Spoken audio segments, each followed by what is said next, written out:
Body scrubbing ಮಾಡೋಣ ಆಯಿತಾ. ಇದೇ ಮರಳಲ್ಲೇ ಅಂದರೆ ಈ ಬೀಚು ತುಂಬ ಕ್ಲೀನ್ ಆಗಿದೆ, ಹಾಗಾಗಿ ನಾನಿಲ್ಲಿ ಯೂಸ್ ಮಾಡ್ತಾ ಇದ್ದೀನಿ. ನಾವು ನೀರು ಬರಲಿಕ್ಕೆ ನಾವೇ ತಗೋಬೇಕಾಗಿಲ್ಲ, ಅದೇ ತಂತಾನೆ ನೀರು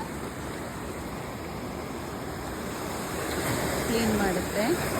ನ್ಯಾಚುರಲ್ ಸ್ಕ್ರಬ್ಬು. ನೆಕ್ಸ್ಟ್ ಹ್ಯಾಂಡ್ಸ್ ಎಲ್ಲ ಮಾಡ್ಕೋಬೇಕಾಯ್ತಾ.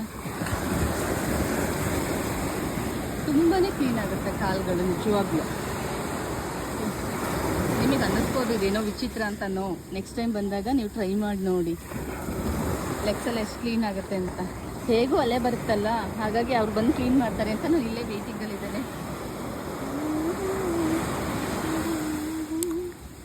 ಈಗ ಈ ಸಾಂಗ್ ನೆನಪಾಗ್ತಿದೆ. ಅಲೆಯೋ ಅಲೆ ಎದೆಯೊಳಗೆ ಸುಖದ ಮಳೆ ಒಳಗೊಳಗೆ. ಏನು ಗೊತ್ತಾ, ಯೂಟ್ಯೂಬ್ ವೀಡಿಯೋಗಳಲ್ಲಿ ಸಾಂಗ್ಗಳನ್ನ ಪ್ಲೇ ಮಾಡೋ ಹಾಗಿಲ್ಲ, ರೈಟ್ಸ್ ಹಾಕ್ಬಿಡ್ತಾರೆ. ಹಾಗಾಗಿ ನಾನು ಯಾವ ಸಾಂಗ್ನೂ ಈಗ ಹೇಳೋಕ್ಕಾಗಲ್ಲ ಅನ್ಸುತ್ತೆ, ಯಾಕೆಂದ್ರೆ ಹಾಡು ಹೇಳಿದ್ರು ಆಗ್ತಾರ ಗೊತ್ತಿಲ್ಲ ನಂಗೆ ಅದ್ರ ಬಗ್ಗೆ.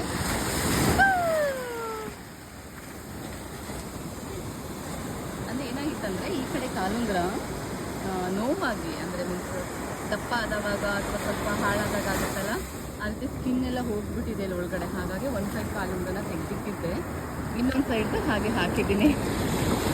ಈಗ ಕಾಲಾಗಿದೆ, ಆಮೇಲೆ ಹ್ಯಾಂಡ್ಸ್ನ ನಾನು ಸ್ಕ್ರಬ್ ಮಾಡ್ಕೊತೀನಿ. ನೋಡಿ ಟ್ಯಾನ್ ಆಗಿದೆ ಆ್ಯಕ್ಚುಲಿ ತುಂಬ. Next hand scrubbing. ಆದರೆ ಹ್ಯಾಂಡ್ ಸ್ಕ್ರಬ್ಬಿಂಗ್ ಮಾಡುವಾಗ ವಿಡಿಯೋ ಮಾಡಲಿಕ್ಕಾಗಲ್ಲ, ಯಾಕೆ ಅಂತಂದರೆ ಆ ಟೈಮ್ಗೆ ನಾನು ಮೊಬೈಲೇ ಎತ್ತಿಟ್ಟಿರ್ಬೇಕಾಗುತ್ತೆ.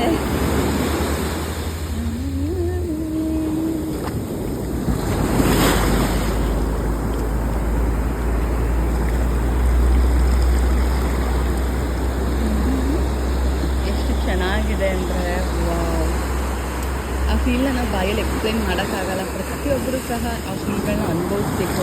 ನಾವು ಫೋಟೋ ವೀಡಿಯೋ ಹಿಡಿದಿರೋದಕ್ಕಿಂತ ನಮ್ಮ ಮೈಂಡಲ್ಲಿ, ನಮ್ಮ ಮೆಮೊರಿನಲ್ಲಿ ನೆನಪು ಮಾಡ್ಕೊಂಡು ಕಣ್ಣು ಮುಚ್ಚಿದಾಗ ಆ ಫೀಲ್ಗಳು ನಮಗೆ ಗೊತ್ತಾಗಬೇಕು. ಹೌದು, ಸಮುದ್ರ ಅಂದರೆ ಹೀಗೆ, ಅಲೆಗಳಂದರೆ ಹೀಗೆ ಬರುತ್ತೆ, ಅಲೆಗಳು ಟಚ್ ಆದಾಗ ಈ ರೀತಿ ಫೀಲ್ ಆಗುತ್ತೆ. ಅವೆಲ್ಲ ನಾವು ಫೀಲ್ ಮಾಡಬೇಕು. ನಮ್ಮ ಮಕ್ಕಳುಗಳಿಗೂ ಅಷ್ಟೇ ಎಲ್ಲನೂ ಅನುಭವಿಸೋದು. ನಾವು ಪ್ರೆಸೆನ್ಸಲ್ಲಿ ಅವರು ಖುಷಿಯಾಗಿರೋದನ್ನು ನಾವು ಕಲಿಸ್ಬೇಕು. ಇದೆ ಮತ್ತು ಯಾವತ್ತೂ ಈ ನೇಚರ್ ಅನ್ನೋದು ಹೇಳೋಕ್ಕಾಗಲ್ಲ ಯಾವಾಗ ಹೇಗಿರುತ್ತೆ ಅಂತ. ಬೆಂಕಿ, ನೀರು, ಪವರು ಅಷ್ಟೇ, ಕರೆಂಟ್, ಯಾವುದಕ್ಕೂ ಹಾಗೆ ನನ್ನ ಕೈಯಲ್ಲಿ ಮಾತಾಡ್ತಾ ಇದೊಂದೇನೋ ಸಿಗ್ತೈತೆ. ಬಟ್ ಏನು ಮನೆಗೆ ತೊಗೊಂಡು ಹೋಗಬೇಡಿ, ಎಲ್ಲ ಹಾಕಿದೆಲ್ಲ ಸಮುದ್ರದ ಆಸ್ತಿ, ನಮಗೆ ರೈಟ್ಸ್ ಇಲ್ಲ ಆಯಿತಾ, ನಾವೇನು ತೊಗೊಂಡು ಹೋಗಬೇಕು. ಹಾಗಾಗಿ ದೊಡ್ಡವರು ಹೇಳ್ತಾ ಇದ್ರು ಅವಾಗೆಲ್ಲ ತೀರ್ಥಕ್ಷೇತ್ರ ಹೋಗುವಾಗ ದೇವಸ್ಥಾನಗಳಲ್ಲಿ ಏನನ್ನು ತೊಗೊಂಡು ಹೋಗಬಾರ್ದು ನಾವುಗಳು ಅಂತ. ಒಮ್ಮೆ ಮತ್ತೆ ಬೀಚ್ ಹೋಗುವ. ಹಾಗಾಗಿ ನಿಮ್ಗೆ ಏನೇ ಸಿಕ್ಕಿದ್ರು ದಯವಿಟ್ಟು ಇಲ್ಲೇ ಇಟ್ಬಿಟ್ಟು ಹೋಗಿ, ಅಂದರೆ ಇಲ್ಲೇ ಬಿಟ್ಟು ಹೋಗಿ.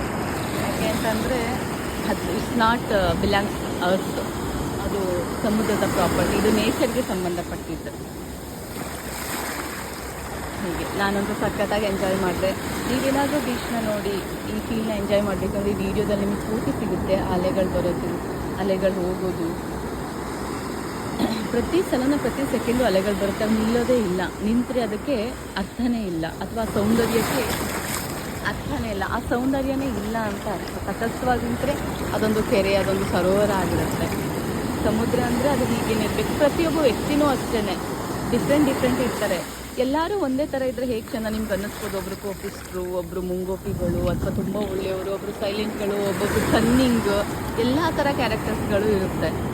ಬಟ್ ಎಲ್ಲ ಇದ್ರೇ ಓಕೆ ಅನ್ಸುತ್ತೆ. ಬಟ್ ಆದ್ರೂ ಸಹ ಬೇರೆಯವರಿಗೆ ಕೆಟ್ಟದ್ದು ಮಾಡದೇ ಇರೋ ಥರ, ಅಥವಾ ಬೇರೆಯವ್ರಿಗೆ ಕೆಟ್ಟದ್ದು ಬಯಸ್ತಿರೋ ಥರ ನಮ್ಮಷ್ಟು ನಾವು ಬದುಕೊಂಡು ಹೋದರೆ ಒಳ್ಳೇದಂತ ಅನಿಸುತ್ತೆ. ನಾವು ಅವ್ರು ಇಲ್ಲಿ ಇರ್ತಾನೆ ಇರಲಿ, ನಾವು ಅವ್ರ ಬಗ್ಗೆ ಕೆಟ್ಟದ್ದು ಮಾತಾಡಬಾರ್ದು. ಅದು ಯಾಕೆ ನಮಗೆ ಬೇರೆಯವ್ರ ವಿಷಯ, ನಮ್ಮ ಜೀವನ ಬೇರೆ. ಏನು ಗೊತ್ತಾ, ಒಬ್ಬ ವ್ಯಕ್ತಿ ಸತ್ತರೆ ಕೆಲವತ್ತು ತಿಂಗಳು ಇಷ್ಟು ದಿನಕ್ಕೆ ಅವ್ರ ಮನೆಯವರು ಮರ್ತೋಗ್ತಾರೆ, ಅವರು ಮರ್ತೋಗ್ತಾರೆ. ಇವನ್ ನಾನಿಲ್ಲ ಅಂತಂದರೆ ಈ ಪ್ರಪಂಚದಲ್ಲಿ ಯಾವುದೂ ನಡೆಯಲ್ಲ. ನನ್ನ ಮಕ್ಕಳು ಬದುಕಲ್ಲ, ನಮ್ಮ ಅಪ್ಪ ಅಮ್ಮ ಬದುಕಲ್ಲ, ನನ್ನ ಹೆಂಡತಿ ಬದುಕಲ್ಲ, ಅಥವಾ ನನ್ನ ಹಸ್ಬೆಂಡ್ ಬದುಕಲ್ಲ ಅಂತ ಯಾರೆಲ್ಲ ಅಂದ್ಕೊಂಡಿದ್ದೀರೋ ಅದೆಲ್ಲ ಭ್ರಮೆ.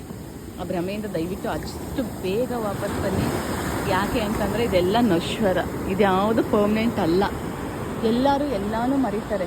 ಈವನ್ ನಮ್ಮ ಮುತ್ತಾತ, ಅದು ಅವ್ರ ತಾತನ ಹೆಸರು ನಮಗೆ ಗೊತ್ತಿಲ್ಲ. ಅವ್ರು ಮಾಡಿರೋ ಪ್ರಾಪರ್ಟಿಗಳಷ್ಟೇ ನಾವು ಅನುಭವಿಸ್ತೀವಿ.